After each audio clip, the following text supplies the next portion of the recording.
Captain Picard here. William Riker, my number Yeah. two, Will. So, Where's Yusuke? welcome in. Welcome in. Engage. Hey, Excuse that's me. my line. Where it's opposite day. Yeah. I'm the captain of this ship, goddammit. Well, you tell us what we're talking about then, Captain. Lead us down the path. Oh, that's your line. Path of least resistance? Yeah. Okay. We're gonna talk about, fine, I will. I'll do it.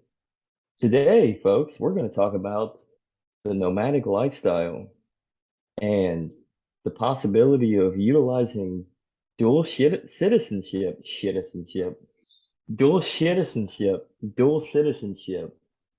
in order to capitalize on your financial situation in life, your business, and to practice your negative rights without anybody messing with you, Yeah. like the United States Treasury Department and the For 80,000 example. IRS agents. Yeah.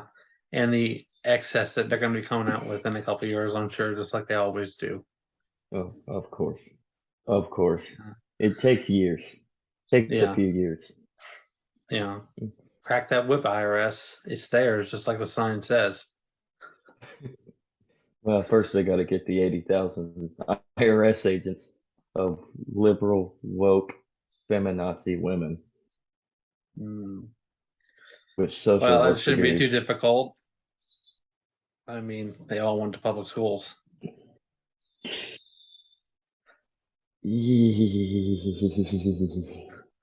That sucks.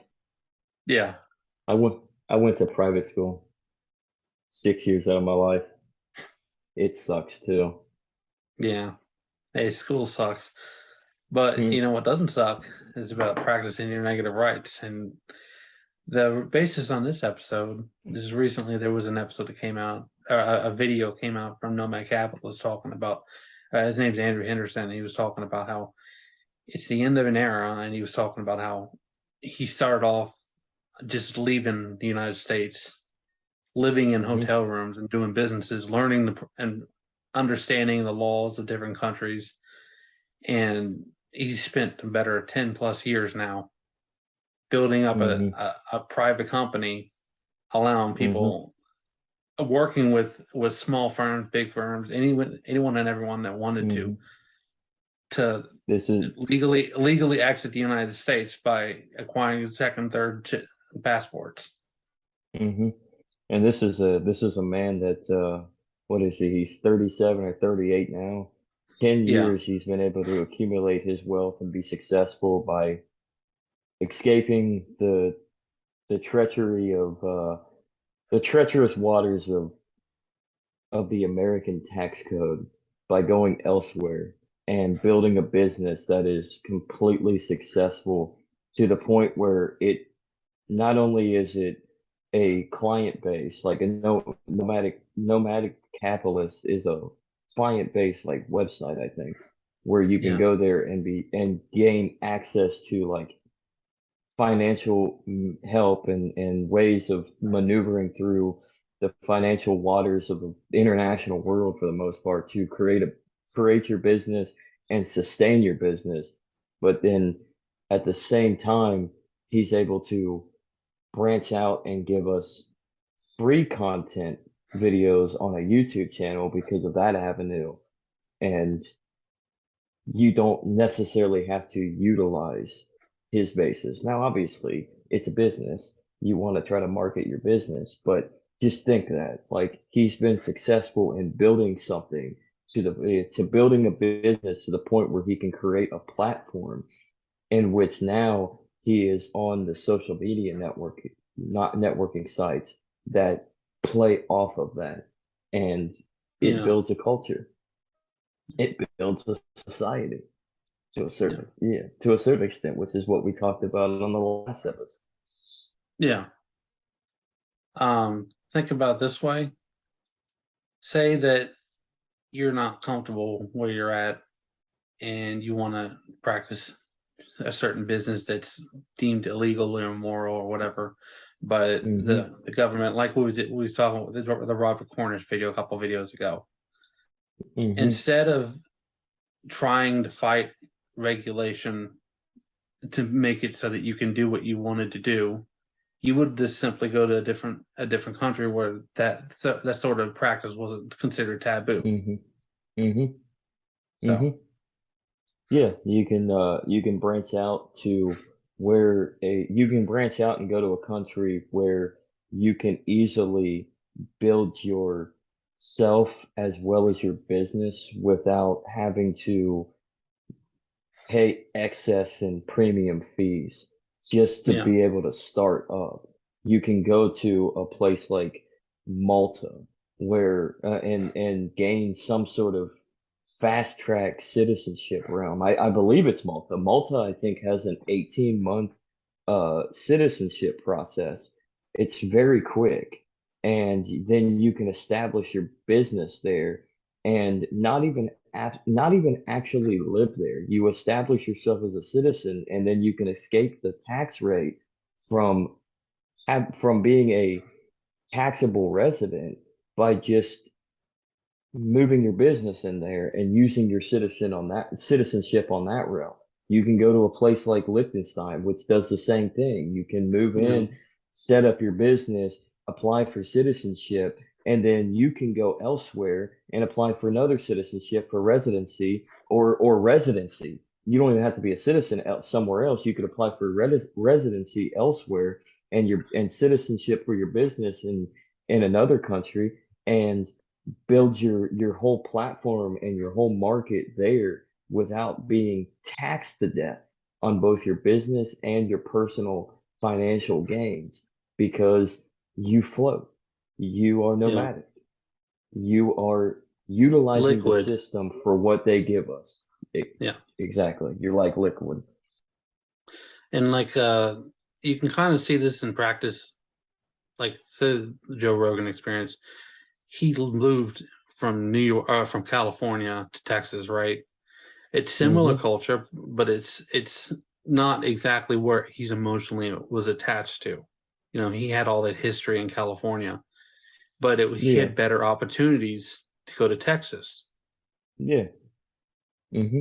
So I mean, you can even showcase that on just the realm of, and I know it was partially because he was kicked off the YouTube platform for the most part. He was canceled, but you can use that element within just the business movement of going from one platform like YouTube to as your major uh, placement of content to another platform like Spotify, and you're still going. So not only can you utilize the element that he moved from California to Texas, but you can also say, well, he also maneuvered the waters of the platforming industry of the social network sites and switched from YouTube to the growing podcast app or audio app Spotify. And he's still going bigger. He's probably just as big now, more than ever, because of the culture or the contaminated culture of the day that has expanded his base. And he's probably honestly more bigger than he ever was being in Texas and on Spotify than yeah, still being in California, starting his satellite radio and jumping on and using the YouTube platform to expand that platform. yeah, and you make a good point. Um, People get comfortable with the government that they have, and the Mm-hmm. government that operates gets comfortable with the tax base, and Mm-hmm. it doesn't have to worry Mm-hmm. about losing revenue. There comes a point where the balance shifts, where there's too much government, obviously, and there's Mm-hmm. not enough, you know, return on the investment from the citizens. So naturally, they are going to go somewhere else. They're going to go to a Mm-hmm. place that's less socially polluted because Mm-hmm. at least less legally polluted because there's a lot less regulations. Mm-hmm. And not It's only like it's no. forcing the government to modernize or capitulate and Mm-hmm. completely just dissolve. or at and least cut that's off, burn off a bunch of its unnecessary resources. hmm And that's what we want. That's what we advocate. We don't advocate for going directly against the monopoly of legitimized violence. The government is a market in itself, and the government works within the free market because the market is free. Yeah, The world is one big large market. The government is a monopoly, and we don't advocate for going head to head with that government because if you go head to head, you're going to lose. What yeah, do if you can't go head to head? Well, you find other avenues in which you force the capitulation of that monopoly to go within the market because they're losing a revenue stream.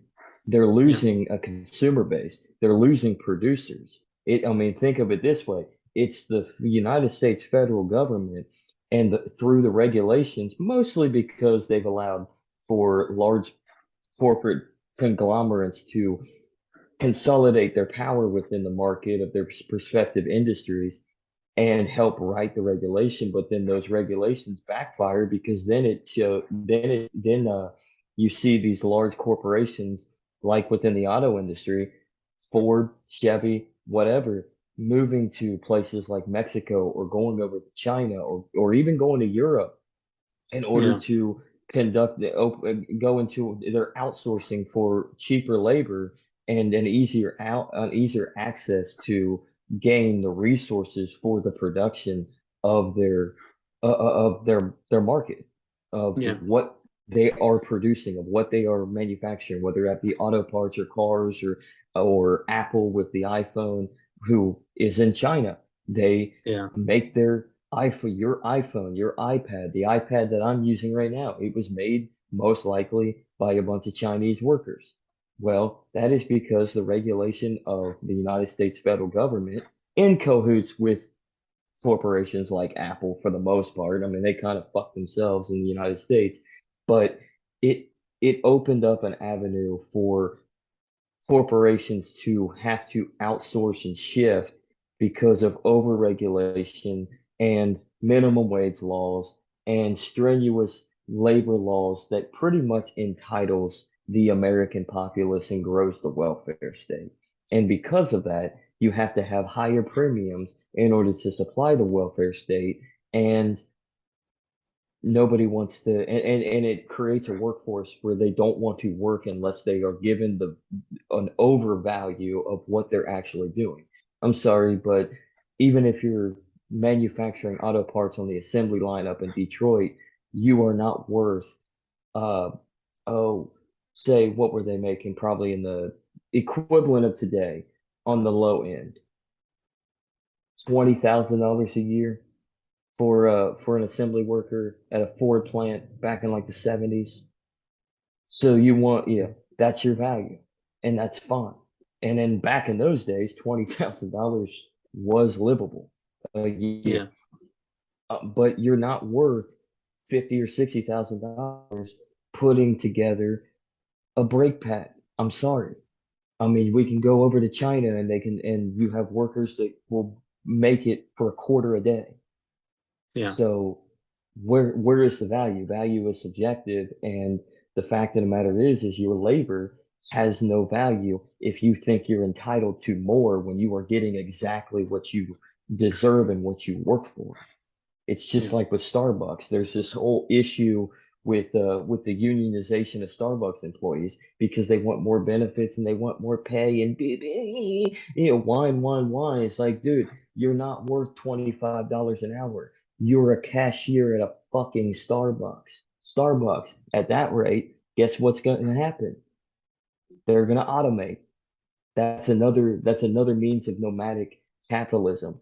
They are going to navigate the waters of switching from one area of the industry to another. So, okay, you want $25 an hour and all this benefits and this and that, yeah, for taking and pressing a button on a cash register and then taking a cup and putting it into a machine, a coffee maker that makes it for you. Well, okay, you're fired. It's all automated. Self-service machines for people that want to pay. Yeah. Think about it this way, you know, with inflation and everything, prices increase, and Hmm. eventually, like I said before, the balance it shifts. So, and Hmm. if you have a blood clot, say that's the pressure from the market, and it breaks Hmm. loose, you have a heart attack or a stroke because of the blood clot. It's the same principle Hmm. with the government. There comes a point where it's too much, and there has to be some kind of correction. Hmm. And So that's how you correct. You balance it out by yeah, navigating the muddy waters, the slippery slope of the real market in order to find a better outcome so that yeah, you can actually make a better, so you can be more creative and more innovative within that market for everybody, for the consumer. yeah, And the government just gets in the way. And so that is why it's better for individuals, for businesses to look for other ways to escape that. I yeah. mean, one argument right now, for those on the left is corporate greed, billionaires not paying their fair share, right? Right. And we gotta tax them. Well, we gotta tax the shit out of them. Well, they're already taxed enough because if you look into the tax code and you actually understand the economics around or lack thereof within taxation, the more you make, the more you're gonna pay in taxation. And it's not anybody else's fault but the government through their regulation and through their loopholes that see billionaires, multimillionaires, billionaires, and multi-billionaires and their companies being able to move around and because they have the means to escape those taxes. That is intelligent. That is, I mean, that is being innovative in itself to not be forced to pay an extortion fee. But it's extortion. Tax is extortion. But if they were to stay and just pay all this excessive tax based on how much they're making, then they're gonna what profit are they gonna be able to sustain? What capital are they gonna have as investors into anything in order to economize a society utilizing human action um, to better society? Yeah. They'd have nothing. They'd be taxed. They'd be taxed to the point to where they're no longer going to be able to invest. So they have to use the means that they have to move out and hide their money elsewhere, hide it in accounts in the Cayman Islands, hide it in accounts in Swiss banks, hide it in accounts in Irish banks, Maltese banks, Liechtensteinian banks, etc. I mean, and move your money around and place them into firms, shell companies, as you will, in shithole countries like Mexico or Costa Rica. These are That's where tax you have your havens. most negative rights. It's in Costa Rica. It is. Yeah. And So, see, the problem is the system petrifies because people know each other and they can hmm. trust each other and they're trusted actors, they're co-equal actors. Hmm. And so it centralizes with the bank and the government and, you know, cooperating companies. You look at this, like if you look back at Yahoo, they tried to, you know, protect people's negative rights by from the government because the government wanted their records, and they said no, but the government got its way because that's what it can do. It can shut you down, Yeah. and eventually, you know, there's a quote by Robert Higgs, and it says, "Don't choose the lesser of two evils, choose the exit." Hmm. If you're in the tug of war with trying to protect your rights because the government says it has to protect other people from you because the potential for a threat that it doesn't even isn't even real. Even if if the threat did pan out, Hmm. 99% of the time it's not really gonna it's not gonna affect you. You have a Hmm. better chance of being killed by a police officer than by whatever threat that the media narrative is trying to spin to you. Mm-hmm.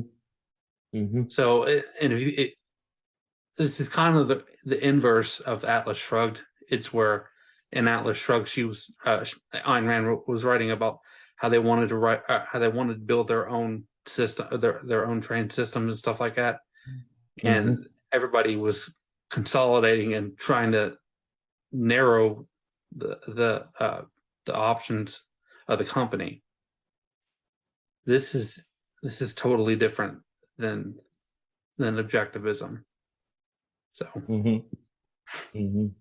Now, how do we navigate through that? How do we gain more options for individuals and less for a large scale monopoly, whether it be a company owned lot or the government, yeah, considering it is a company, it is a corporation. yeah. Well, um, like I said, at Nomad Capitalists, they're goody two shoes of the offshore business, or whatever you want to call it. The trying to Hmm. go where you're legally treated best. Hmm. That's just transmigrating. That's escaping to another location without actually fixing the problem. Yeah. Yeah, And it's like you're only the buying time with what you're hmm doing. yeah, it's Is like it, the it, it's like the anarchist moving to Anarchapulco. yeah, Acapulco, Mexico. You're only yeah, buying time because inevitably, I mean, you're creating your own little anarchist society, but in reality, you're just centralizing yourself and you're creating your own little niche in your own little escape world in which yeah. you're gonna and you're gonna corrupt yourself into the centralization of your own realm. Tribe, yeah, So. So you create this tribe and it seems like it's going well, and then all of a sudden the social pollution that you allow in ends up corrupting everything from the bottom to the top, and the next thing you know, you yeah. have jackasses just See, running around. that's why you need to strain people into different camps. Hmm. If you want to censor social pollution, you can't censor it. You can only separate it. So we're going into Hoppian mode. Welcome to Ancapistan.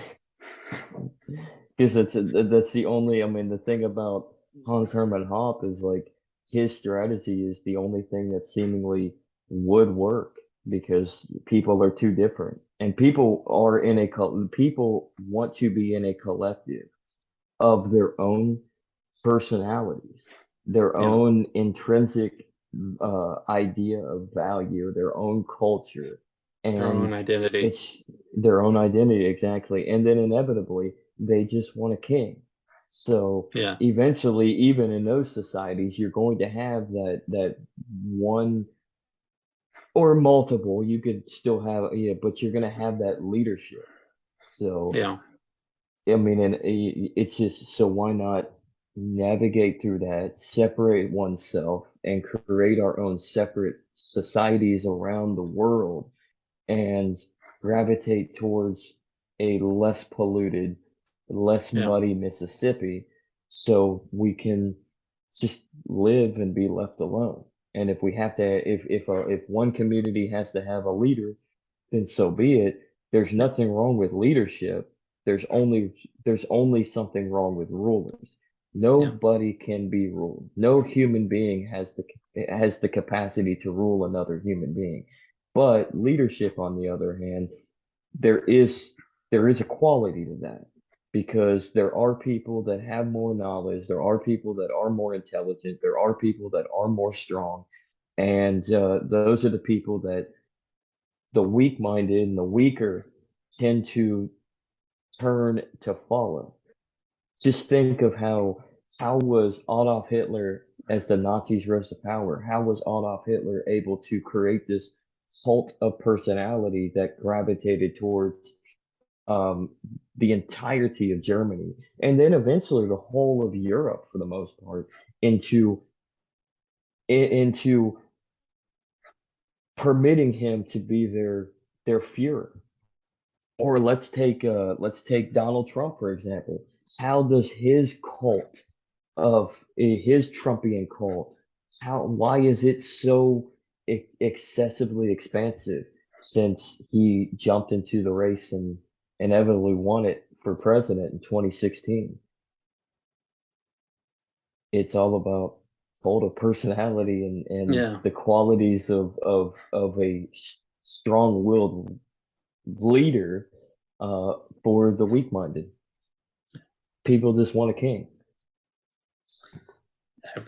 everyone needs a hero, and just because you need a king doesn't mean the king needs to rule a whole country. Mm-mm. And that's the idea behind Liechtenstein, is that there's a king, yes, but he has Mm-hmm. no legitimate power. It's like the king and queen of, or, it's like the monarchy in England. Yes, Mm-hmm. they exist, but they really Mm-hmm. legitimately couldn't retroactively activate the power that they had in the past. It's Mm-hmm. just the same principle in Japan. They Yeah. have an emperor, but as at the head of the state, but Mm-hmm. the emperor doesn't have any power. Mm-hmm. Mm-hmm. Yeah. Yeah. Exactly. And that's the better part. That's almost like it's somewhat feudalistic, but at the same time, you're giving your serfs more rights to be able to live and be left alone and do their own thing. That's Yeah, essentially what a place like Liechtenstein is. Is like you can practice your negative rights, you can grow your business, you can have the freedom to move, you can even leave the country, but you help me, you scratch my back and I'll scratch your back essentially. yeah, So I mean, if you grow a business in my country and it helps economize my nation, it helps build a financial revenue stream that enriches my nation, then go ahead and do whatever you damn well please, as long as you're not murdering and raping and killing. I mean, yeah, that's only thing I ask. Don't commit heinous acts on other people, but at the same time, you're helping me and grow the economy of my nation. So you yeah, do what you please. You be left alone. yeah. I mean, even think about it. I think it was Tom Woods that said there's anarchy between the nations. We're not It at each was. other's throats. You know, we're not at each Mm-mm. other's throats every day, trying to, Mm-hmm. we have people who negotiate deals. We have, you know, backup plans in place, contingency plans in case if there's some kind of crisis. You don't. Mm-hmm. You know, There's a you as an there's a Austrian, crisis right now. There's a yeah. nuclear war crisis right now. What's the contingency plan there, President Biden? Well, look, if President Biden can be in power, Oh, that means we excuse don't me. need. If he's as incompetent as we have as he is, and we don't have people attacking us left and right, I think we'll be okay without a president, I, without a centralized actor to launch wars. hmm So are you saying that we should go back to the Articles of Confederation? We I had mean, no as a president. start, I mean, there was a president. It was sort of like more of a prime minister in the House of Commons over in England. We had a bicameral, or no, actually it was unicameral. We had a unicameral Congress with a president of Congress, and they had no real centralized power. yeah. They did nothing. The states, We'll see. yeah, They set up a roadmap, and it was too expensive for them to wait it out, so they yeah, centralized yeah. and took direct power. Yeah, I mean they This they these had to. At one end, they kind of had to back then because the government was so indebted to France for financing the war that they needed to figure out something, and they didn't have the ability to tax, and they were not strong for the states to unify under in unison, accept them as the central authority. So you had anarchy. meaning that you had relationships between the states, but they didn't really give a shit what was going on in Philadelphia at the time, which is where Yeah. the Articles of Confederation Continental Congress was convened at. So, and I think Yeah. it moved around actually, so it may not have been in Philadelphia at the time. Now, don't get me wrong, there were issues with the Articles, especially depending on how powerful a state government was upon its people. So, Yeah. yeah, so you had what is known as Shays' Rebellion that occurred in 1782 or 83, a rebellion of farmers who many of them and Shay himself were they fought in the Revolutionary War, so they were military veterans that fought for the freedom of taxation without representation, right? To be able to be Yeah. represented by my government before they can have the ability to tax me. And yet they weren't truly represented, and the state government of Massachusetts wanted to force the farmers who really had nothing to contribute, unless you just completely decimate their way of life to come into your communalism. So they taxed the farmers, pissed off a bunch of farmers, and this guy named Shea um, led a riot, a protest that turned into riot, that turned into open rebellion, and the state militia of Massachusetts was not able to convene very quickly. And I believe it Yeah. lasted literally for like 2.5 years before they finally quelled the rebellion. So that basically sent word to the Continental Congress and like, oh shit, um, we need to centralize so this doesn't happen again. Joke's on them, it happened again in 1792 when the federal government attempted to tax whiskey, which actually, the outlier here is it hurt the farmers of Western Pennsylvania who got upright and loose and wanted to rebel against the government and say, no, no, no, no, no, fuck you. You ain't taking what we don't have. Our way of life, realistically, is, I mean, the whiskey we trade in order to get goods. That's why we Yeah. make it.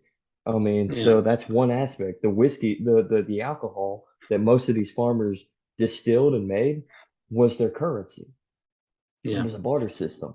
And so now you're gonna do all this. Well, open rebellion. What did the United States do? Well, the one and only time the United States, the one time and final time the United States had a president lead open conflict, lead a militia unit to quell a rebellion. George Washington himself led it, which actually is kind of admirable in a sense because leadership, but it's still disgusting. But the president of the United States led a group of Pennsylvania and I think Virginia militia to quell the rebellion in Western Pennsylvania. Or actually, I think it at this point it led into Philadelphia. Yeah. And then that's where you get moonshine because the whiskey tax continued on and you had the government force a black market. Yeah. So, and that's what those farmers did. Those farmers ended up nomadically moving into the black market. Transmigrating. Yep, they got to transmigrate somehow. Yeah. I mean, think about it this way, okay? A bird born in a cage thinks flying is an illness. People had a taste of freedom where the government couldn't tell them what to do. And once they started telling them what to Hmm. do, grandfathering their rights, Hmm. they The weren't Bill very of happy Rights. about it. They went from we have no rights to unlimited rights to we're starting to slow down on what rights we have. Hmm. And the government can only do that if it controls the money supply. If there's a decentralization of Hmm. the money supply where there's no one direct source for them to tap and manipulate and to drug, Hmm. they won't be able to do what they're doing now. They won't be able Hmm. to go and shape the narrative of through the Department of Homeland Security with social media groups like Twitter and Facebook and Yahoo. You know, Hmm. if you want freedom, you have to dissolve the state's connection to the money supply. That And you means got there's to going to have a be danger. desire for it.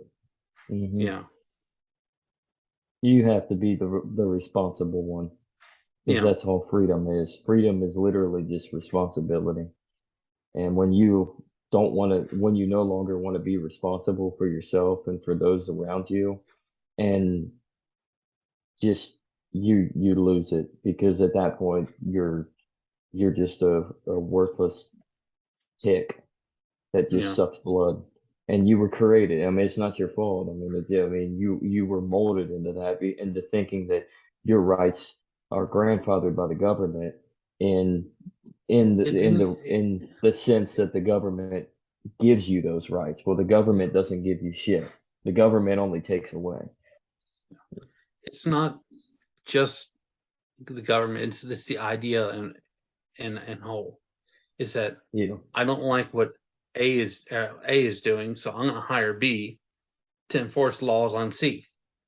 You know, Hmm. there's there's an image from Lysander Spinner's talking about that. That's not rights enforcement. That's censorship. Hmm. Hmm. So I'm glad That's I'm free. well, those people behind you, they Yeah. don't look very free. No, They look like they're mesmerized to their dear cult leader that's in front of them. you don't talk that. You don't talk shade about Genkai. Speaking of talking But shade about Genkai, go to our sponsor spot so she can give Zach a lesson, and we'll be back in just a minute. yep, I need Thanks for lessons. watching. Be We'll back be soon. back. Thanks.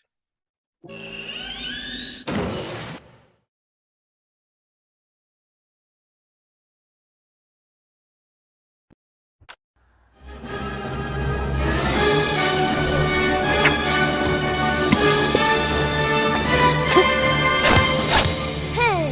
Whoa! Ah!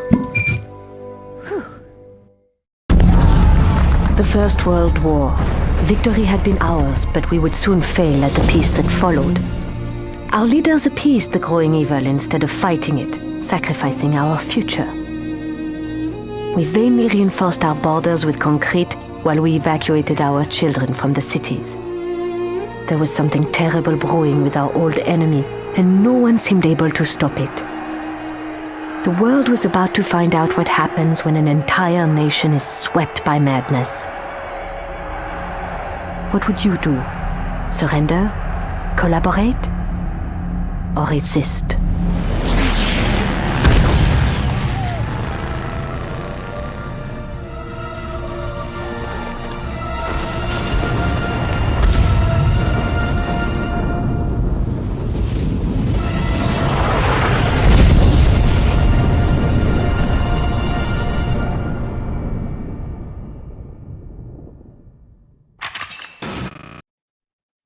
Nothing is true, everything is permitted. We work in the dark to serve the light. We are anarchists. Yeah. Well, we was talking earlier about how nomadic capitalism is good, goody two shoes style, going where you're treated best. Hmm. But really, is it right for them to grandfather our privacy? I mean, different companies do so all the time. The government obviously does, especially with the Department of Homeland Security snooping in and working alongside these social media networks, and the Mm, FBI enticing and entitling the information that are is ours. I mean, don't get me wrong, everything for the most part is public that they put out there, but yeah, your data points should never be dragged about. And it yeah. should never be used against you, even if it is public. It should never be used against you unless you are in violation of an actual crime. And that Like, crime is still subjective. exactly. exactly. So what do you think? What would be the better output or yeah, what would be the better outcome in the social media sphere to branch away from government snooping, corporate tagging, and the just invasion of our negative privacy rights, period. I think a good starting point for something like that is the open source community, because the way that open source is designed and registered and everything, it's Mm-hmm. it's it's designed as free speech. Mm-hmm. So in order for them to enforce what they say is pollution, they would have to Mm-hmm. censor free speech. Mm-hmm. And I think a big part of Yeah. that, like I was starting to say, is with like Monero and with Mm-hmm. Zcash, Bitcoin Core, Bitcoin Cash. Mm-hmm. They're working on ways to make Bitcoin Core anonymous. Yeah. I mean, And I think, if it's illegal objectively, like they're intentionally breaking the law to mm-hmm. push back because they want to not overthrow, underthrow the government so that Mm-hmm. people can protect their rights without having to do direct conflict Mm-hmm. and to act on their rights as they see fit. Mm-hmm. I think that's some pretty big progress. Mm-hmm. Yeah, and that's basically you hit it right there. I mean, underthrowing the government. I Yeah, mean, there you basically back them in a corner with their own laws yeah, because not all laws are just like not all people are just. And I mean, just because you have this law that says this, like I don't know, let's take marijuana for example, since it's being decentralized and decriminalized on a state level. And I mean, that's an example of underthrowing the government, the federal government.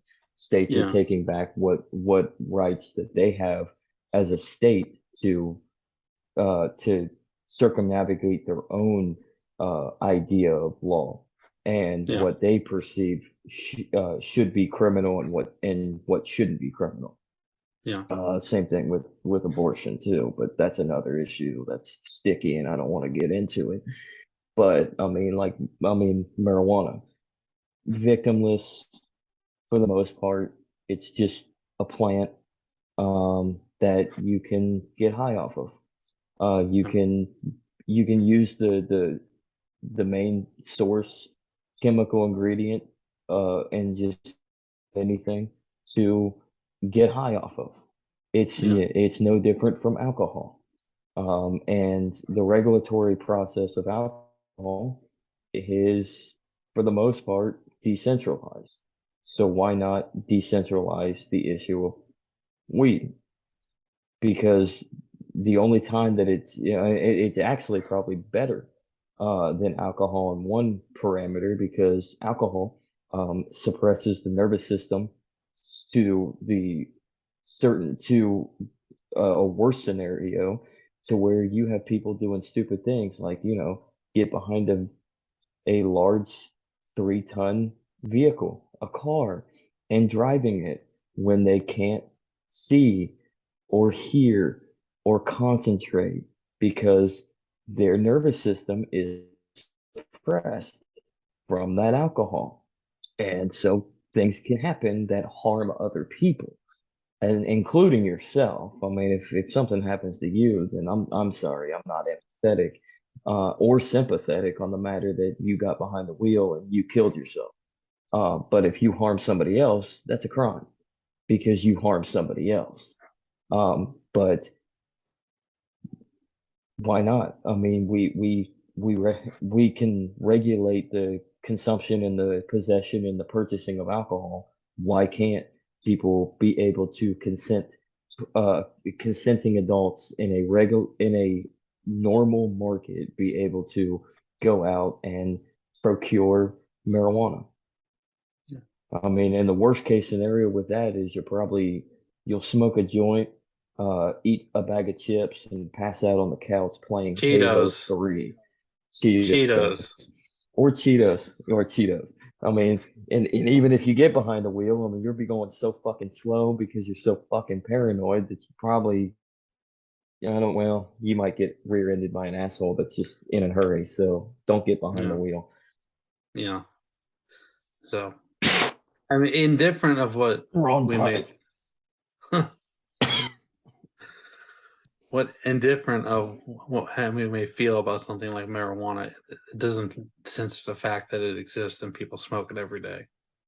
Exactly. And I mean, you can go with that on with any drug. I mean, yeah, heroin, people get a hold of it. I mean, no matter what. I mean, at one point, heroin and drugs like heroin and cocaine, which come from natural plants, and in its natural form, they can they can both be um they can both be pain relievers, just in its natural form of the plant, or grinding it down into a paste.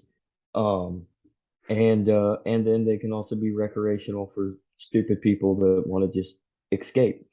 But heroin was created as a painkiller drug, as it was refined down from the poppy plant back in like the 1860s, to try to find because morphine was actually already in production, um, to try to find another cheaper and easier way to bring about pain relief for Civil War veterans that had suffered heinous wounds and amputations from the largest conflict of destruction in this country's short history.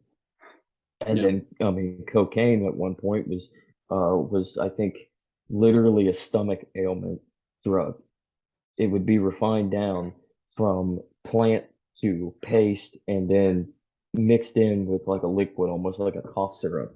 I yeah, mean, to uh, to help people with ailments in their stomach and all that. And I think also like a cough suppressant, something like that.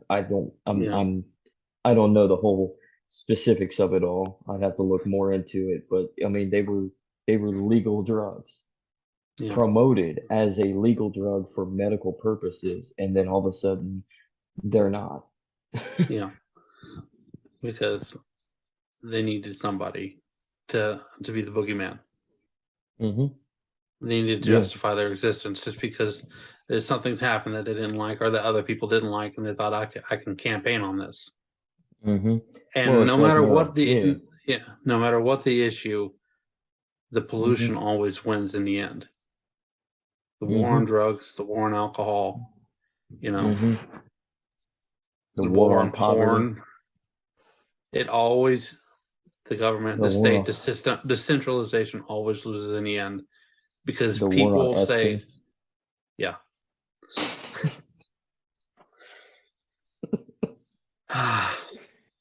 Epstein didn't kill himself. He He was murdered by uninstalled himself like John McAfee. yeah, he was murdered by a global elite that wanted to keep the secrets of their sick pedophilic sexual fantasies in the closet. Yeah. Conspiracy corner. All right, let's get out of conspiracy corner. Okay. We all know the wood chipper story in this ends. So, anyways, It ends with a hidden blade to the throat. yep. You can't stop violence. You can't stop drugs. You can't stop alcohol. You can't stop porn. It's Mm-mm. always going to come out in the end. Mm-hmm. No, you And the can't. best thing you can do is try to shape the direction so that it doesn't come near you. Mm-hmm. And in order to do that, someone has to have a black eye, and that's why divorce is so important. Mm-hmm. And that's Putting why. everybody on this, trying to force everybody to be on the same stage using the same money Mm-hmm. supply, and not expecting that there's not going to be some kind of campaign to censor pollution. Is it just won't work? It doesn't work that way. You can't censor pollution. It's, No. I mean, no You different can only from strain it. yeah, no different from industrialized economies. You can't get rid of what pollutants we put into the air, or our companies put into the air or into the water supply. But what you can do is you can work within the market to mitigate that in order to make it less worse than what it has been. Yeah. Regulation makes everything worse, whether it's the censorship of expression, the censorship of words, the censorship. It all comes down to expression. But the censorship of industrialization. I mean, the censorship of anything. It all comes. When you try to enforce something, you're always going to fail in the long run because nobody can enforce it. Yeah. And when you enforce one segment of society from doing something that they supposedly can't, then you're going to allow another segment to do it. It's Yeah. it's sort of like, excuse me while I fix that. It's It's sort of all right. like it's sort of like Social Security. The idea is theft. The idea seems good, but in reality, all it is just taking from a another classification of people, those being younger and working, in order to pay for those in crumb form. They're not getting the extent of what they probably could get with government sanctioned money, but you're having the younger workers of each generation pay for the older and the retirement. Well, why should that be forced? Why, I mean, Yeah. we can do that in a voluntary society if you do so wish. We don't have to be forced to help the older. That gives leadway for the younger generations because they're not being stolen from to provide such entitlements to work out their own investment and actually be able to invest.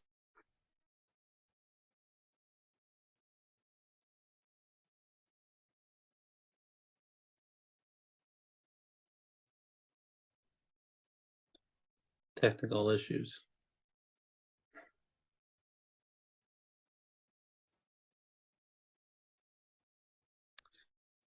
Well, okay. Hey there. I am here. Seemed to What have froze. happened? I don't know. You were saying to be able to invest, and then it just froze up. Well, yeah, what I was saying was like, why not allow why do we have to live within a system of theft where we are guaranteeing the rights of others because another portion of society is being robbed? So Yeah. if we take away that concept, that culture, and we don't centralize the social pollution of grandfathering, then it allows for a younger generation to be absent of a theft mechanism like Social Security to be able to work and save and have the opportunity to even invest in the options for their own future for when they're aging and elderly and retired. And then it also opens up the opportunity for most people, because most people are good and most people want to help their families, to voluntarily support the elderly, aging, and retired of this generation. Yeah. Theft does not work, extortion doesn't work, and enforcement of positive law to eliminate negative rights does not work. It only makes matters worse. Yeah. You Politicians market rights like Social Security and like police and like fire protection, and in order to pay for that, hmm they have to borrow from the children that they say hmm they're protecting. When it used to be that people would start working when they're 8, 9 on the farm, or it didn't have to be the farm. It could be any number of jobs. My great grandpa worked on a railroad track, right? And Mm-hmm. when you're working that early, you understand the value of the time that you're putting into the work. And that translates into your future, that you're more conservative with your resources. If you Mm-hmm. make people wait to work until they're 20, and they're finding themselves in their 20s, and okay, well, maybe I'll have this career in my 30s. By the time they're 40, they're basically caught up with somebody who was like 15, 16, 17, 18, maturity wise. Mm-hmm. So by saying that people can't work at a certain age, by setting an artificial limit, you're delaying the maturity of the society in general and whole. So what you're saying is we should repeal child labor laws? I'm saying that if you want to be independent, you should work for what you want to do. You shouldn't be Of course. expected to taken care of, Mm-hmm. for your entire life, and that's a Mm-hmm. big problem today. Mm-hmm. And If that goes to why we're doing this podcast. yeah, This is our avenue. This is what we're choosing to do. yeah, We finally find our niche, so we're working at something. And that's what people need to learn. It's like you just need to find whatever your niche is, and it takes hard work. It doesn't have to be yeah, laborious. Some hard work is labor and very physical, and some is more emotionally and mentally demanding. I yeah, mean, it's all hard work in the long run. It doesn't matter what you do. I mean, you could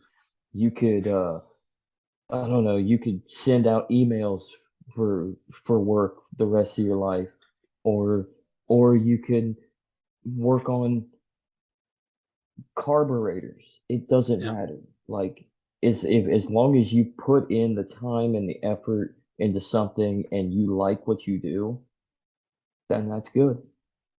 And you can There's start it. Yeah. sorry, Oh, I was just gonna say, and you can start that at any age. yeah.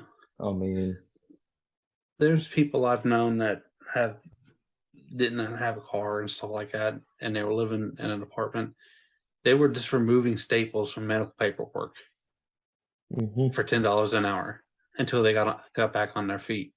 It does not have to be direct physical labor, like you said, hmm but it's you can, the understanding of why your work is important, and what you can build with the time that you have in your life, hmm and instead of just going from a little mini project A, a little mini project B. If you can set roadmaps and milestones, you can really make a lot of progress with your life. hmm It all goes back to Carl Jung. You can make life meaningful. It's Yeah, not his full quote, but that's simply put. That's actually yeah, how he portrayed his own teachings and his own studies his entire life. I yeah, mean, through the or the psychology route. I mean, yeah, he took the Freudian element of the ego and the superego and the id and what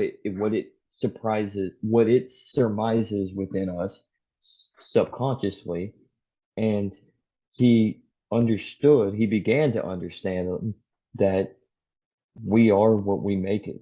I mean, you can only live a life that you bring meaning to yourself. So yeah, that's the mere being is not life. It's finding the meaning within just being. yeah. Takes work. And that's that goes back to ethics systems. There's multiple different schools of ethics. There's Greco-Roman, and there's Judeo-Christian. Just to say, name those Yep. two, because we've talked about those before. It's all about how you manage your emotions. If hmm you're if you don't think objectively and you just think subjectively, and I'm not going to suffer the consequences for the way I treat the people, you know, uh, it's kind of like the difference between psychology and economics. hmm Psychology is a study of what I'm thinking inside, and then economics is a study of purposeful action, practicality versus psychology. They're totally different fields, but they can still borrow from one another. Yeah. And So. that's what you have to do. Sometimes you got to borrow. Yeah. I mean, but you don't have to rob Peter, Paul. I mean, Yeah. you can ask Peter nicely, hey, can I borrow this?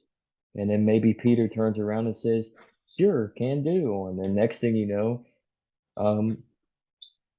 you build a relationship. Yeah. And that's what economics needs to do with psychology. It needs to build a relationship because they go coincide with each other. Yeah. They are very, very similar, yet very, very different.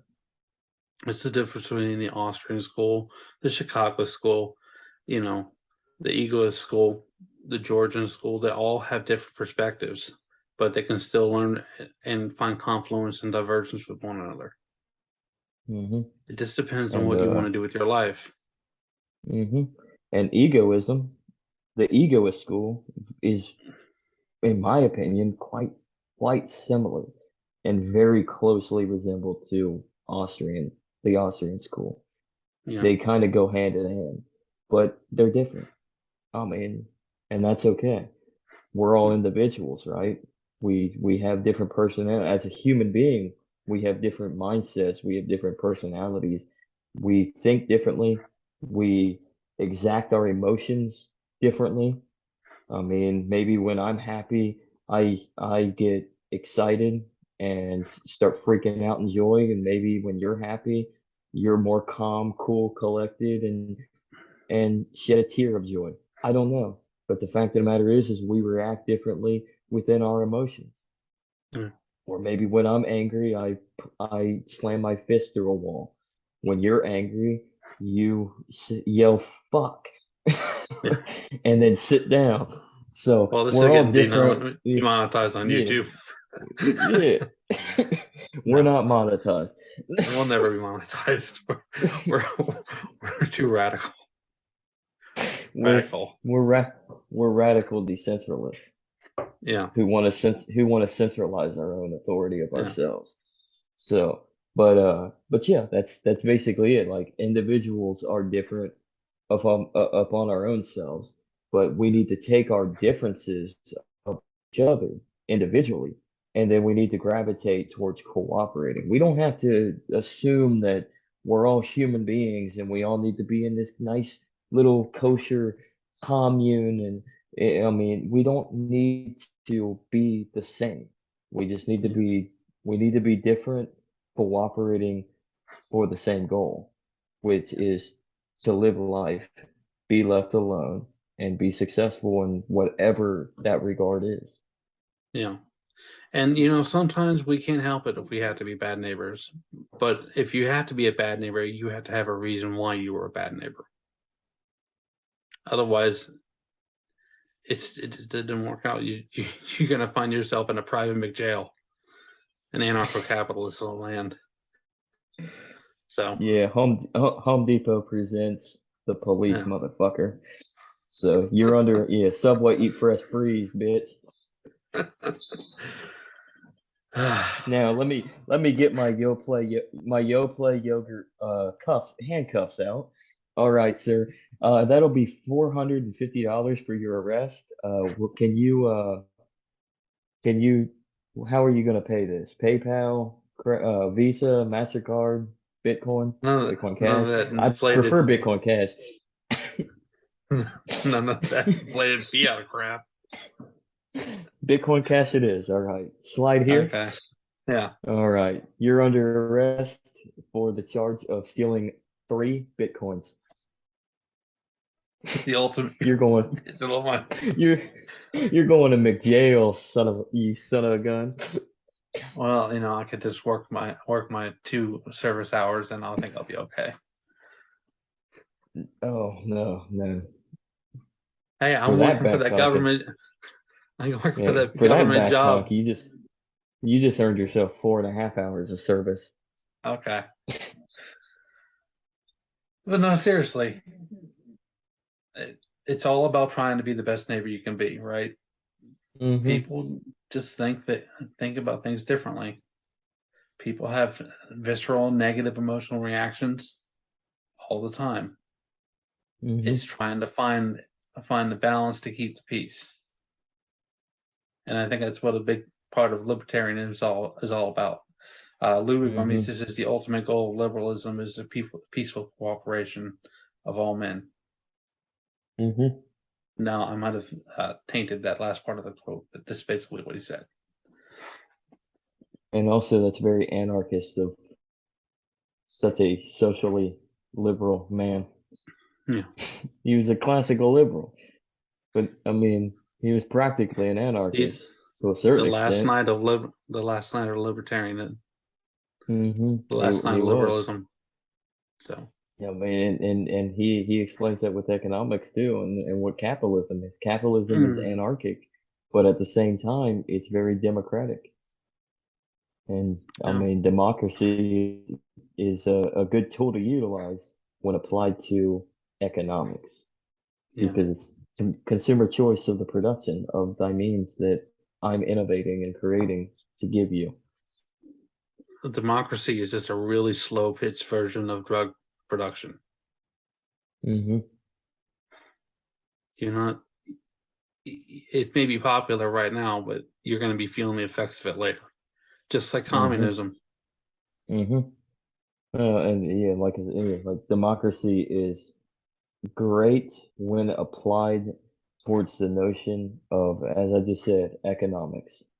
But Yeah, as a political tool, it fails miserably because it leads into what we just talked about earlier. It leads to what the people as a collective, when they're not thinking clearly, want, and that is a king, because that's yeah, inevitably what democracy leads to, whether it's indirect or direct. I don't care if it's, I mean, I love the argument, like, and like you get on Twitter and you see some liberal Democrat yell, "Oh, we need to save our democracy," and then you have this conservative Republican dumbass being like, "Well, good thing I live in a constitutional republic." Like, you live in a democracy, dumbass. It's yeah, a republic, direct democracy, republicanism, same fucking difference.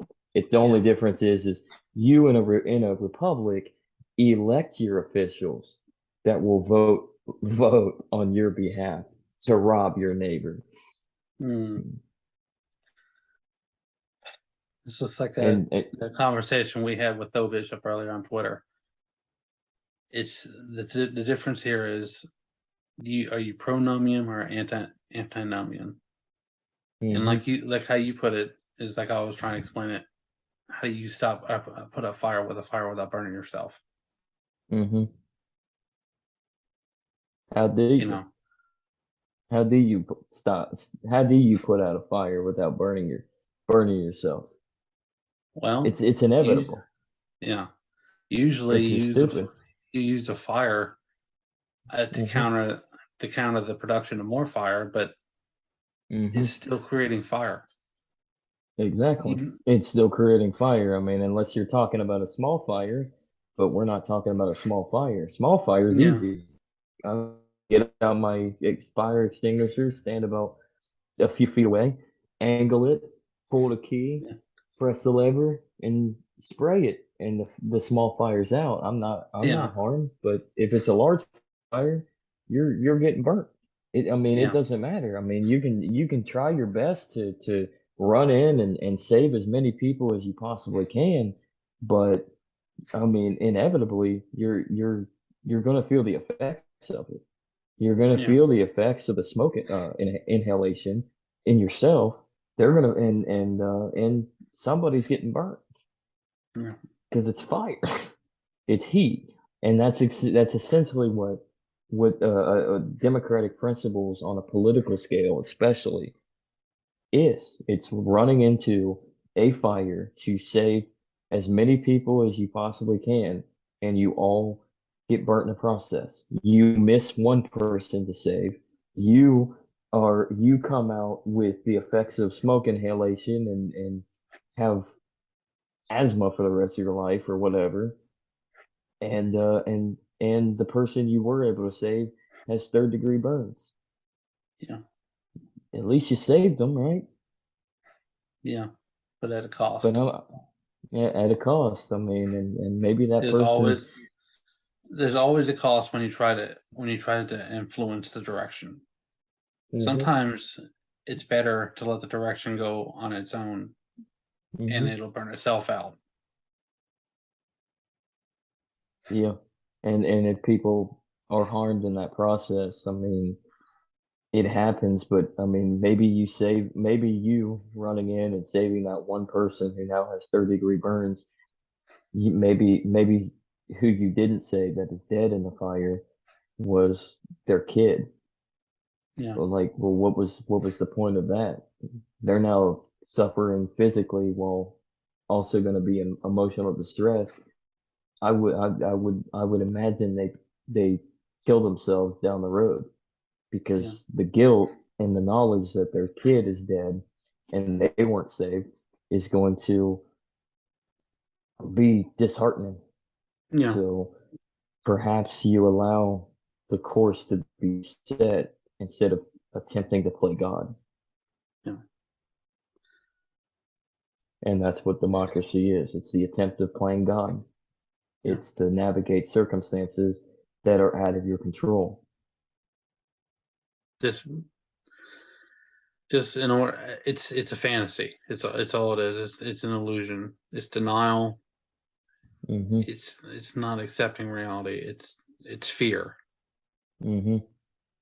Yeah, it is fear. And then like you look at this element of like we're heading into election season. Yeah, And this is why you and me being very apolitically uh endeavored, very anti-politic, um, despise politics and what yeah, it brings and what it doesn't bring, really, realistically. The only thing it brings is division and incompetence. And to see many a libertarian um, endorse national conservatives or whatever the fuck you want to call them, because they have this very brilliant notion surrounding towards what libertarians are revered in, like a Blake Masters. I mean, it's sad that that's where the partyarchy comes about because a politician is the classic grifter. It's somebody yeah, who utilizes the mechanism of the political wavelength to establish a base to get into power. And yeah, so I'd like to say, well, maybe Blank Masters down in Arizona could post, could possibly be a great savior in the Senate. But why? I mean, why would I subject myself to such a fantasy that I do not know? You don't know the future. I don't know the future. And he could be utilizing he could be well read and Rothbard and Mises and Hoppe and all this, but he's a he's an America First guy. yeah, He's a Republican. And we know the history of the political parties, and we know the history of what politics does, and we know the division that it causes, and it's a tool of the state. I mean, it's no different from somebody being a conservative Democrat in a day and age where they're mostly liberals and moderates, and they're just utilizing that conservative mentality to gain the votes of those who would typically vote Republican. And then the next thing you know, they're voting along party lines. They're a Democrat. yeah, It's no different from a libertarian voting for a Republican that looks like on the outside very liberty minded, but then all of a sudden they're going to vote along party lines. And next thing you yeah, know, 30, 35, 40 billion more dollars goes to Ukraine. Another yeah, $30 billion gets printed for stimulus and more grandfathered rights end up being created. yeah, And that is why it's time to transmigrate away from things that don't work. yeah. Just because you can get a divorce doesn't mean it's going to be peaceful. Mhm. Just because they have a black eye doesn't mean they're gonna hate you. But sometimes you have to do what's right in the moment for the goal that you're looking for to continue moving forward. It doesn't mean that there aren't, consequences that you're not aware of because you're emotionally involved in a story or a narrative. But it's always the future that things can be worked out. So. And that is why I wear my hood up right now, because it's black, and this is why it's time to burn every colored flag all across the world and wave the flag that comes in many shapes and sizes, the black flag. Because individuality is what brings about success. Individual within community is what brings the success. Yeah. There could be no criminal intent in resisting injustice, like Sanders Spooner. But also right now, think of Vikings as well. Yeah. Right now, we gotta plug Hunter Biden's crack house. You can hit us up on Twitter and comment on YouTube, subscribe on all other platforms, and we'll see you later. Anchor.fm/Buckeye_Zach. Look at him plugging. Yeah. I don't even have to do anything anymore. I'm just gonna sit back and relax. Oh no. I just figured, I gotta put that information out there too. So. Yep. So just remember, when you go to Hunter Biden's crack house to learn to become a meme dealer and Hunter Biden's crack dealer, check out that Bitcoin Cash wallet link and donate in Bitcoin Cash form, because fuck the government. And then like he said Anchor.fm/Buckeye-Zach. He made a mistake. My bad. It's not underscored. It'll be in the show notes of all of our platforms. You can donate in fiat and help us out. Because if you help us out, crypto or fiat, we help you out by expanding this thing and making it a lot better, and try to get other avenues to stream out to get you. So that's what we want to do. We want to be able to expand this so we can give back besides a podcast every week. So, and that's the brilliance of it. I'm in it to start a community and a movement. I'm not in it to monopolize my time to let you listen to me. I'm going to give you a shirt that says Lysander Spooner, or has Lysander Spooner's face on it with some P coming out of it onto a constitution, because Constitution and no authority. I hate communism. Yeah. And that was the first document. So that's gonna be I'm just here to have fun. It's gonna say on the shirt. I'm just here to have fun.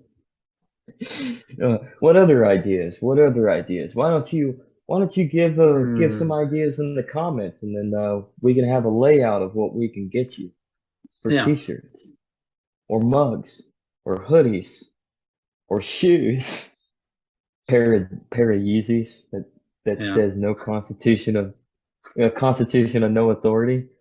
I'm sure Kanye wouldn't like that. Excuse me. Yeah. I've been talking to Yee on the side all the time. He's getting woke. Is he woke or are we woke? He's Who are broke. the real woke? So are we. He broke.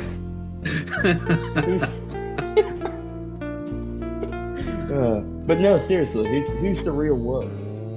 Who's the real woke? Because what does woke actually mean? Most people that are supposed real woke motherfuckers, please stand up. Eminem stands up. I've been woke since the day I was the first white rapper to go mainstream. Talking like that. He's talking like he's from the country now. Howdy. I'm the From real the trailer Slim park, and Shady. we like it that way. I'm the real Slim. Well, I mean, white trash live in trailer parks. Actually, some upstanding people live in trailers too. Not really trailer parks though. More like trailer communities. Trailer parks.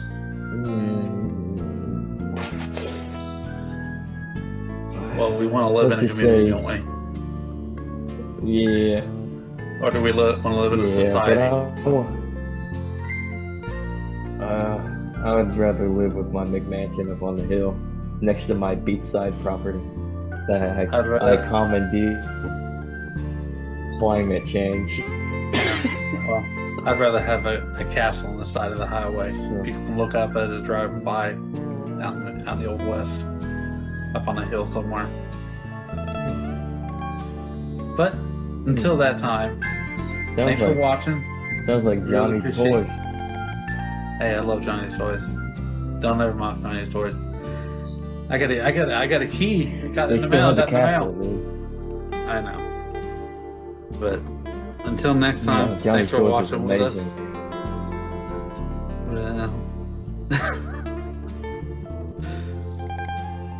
I don't know. What was that? This is the legacy, right? I am Yeah. Buckeye Zach. He is Andrew Joseph. There's your sound off. Take off and Heil the big green frog, Pepe. And Capistan, bitch. Peace.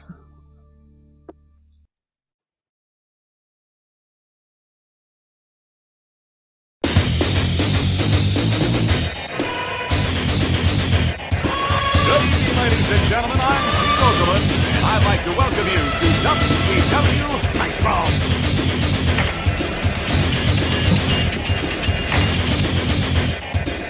You know, brother, you think you know what it takes to beat Hollywood Hogan once you climb in the ring and try out the largest arms in the world. Oh, stop. You want to wrestle an inch more Ric Flair, you gotta be able to walk that out and style and profile. Woo! You really think you're ready for the You really think you're ready for the Scorpion Deathlock? You think you're ready for a fatal encounter? This is why they call me the total package. Do you have a pain threshold to withstand the torture rack? Let's find out. Hallo, hier ist Alex Wright. Wenn ihr High-Flying Wrestling Action wollt, Spinning Sidekick, mit Top Turnbuckle Dropkick, dann nehmt mich. Der Sieg ist euch sicher. Versprecht euch. Oh yeah! Watch the flying elbow drop off the top rope. Not only beat people 1, 2, 3, but I hurt him real bad. It only takes one of 1,000 holes. You think you're man enough for the challenge? You better be ready to wrestle, because you know, when you get in the ring with Eddie Guerrero, it's going to be high-flying and exciting. Hey, anytime you feel froggy, man, I'll slap on the buzz killer and rip your shoulder right out of socket. Wolfpack style! Hey, funky boy. Like there's a choice here? Good God! Pick the man with the plan. Pick DDP! Hey, all you suckers out there, you wanna play the game? You wanna play with the big boy? Put your feet on the button, cause when you go down 110th Street, it's gonna be on like neck bone, sucker. This is Booker T from Harlem Heat, hardcore OG brother from 110th Street. The minute you punk, got the guts to step up to the plate, push the button. Yo, Chico, you selected Scott Hall? Get ready for a wild ride on the outside.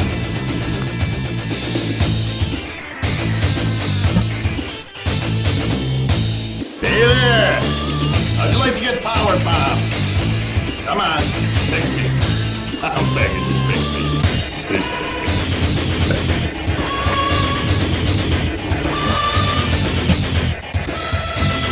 You think you got the courage to step in the ring? I think you're gonna wind up in a snap neck from the choke slam. Technical wrestler, high flyer, brawler, don't matter what you consider yourself to be. When you're in the ring with the crippler, you're a loser.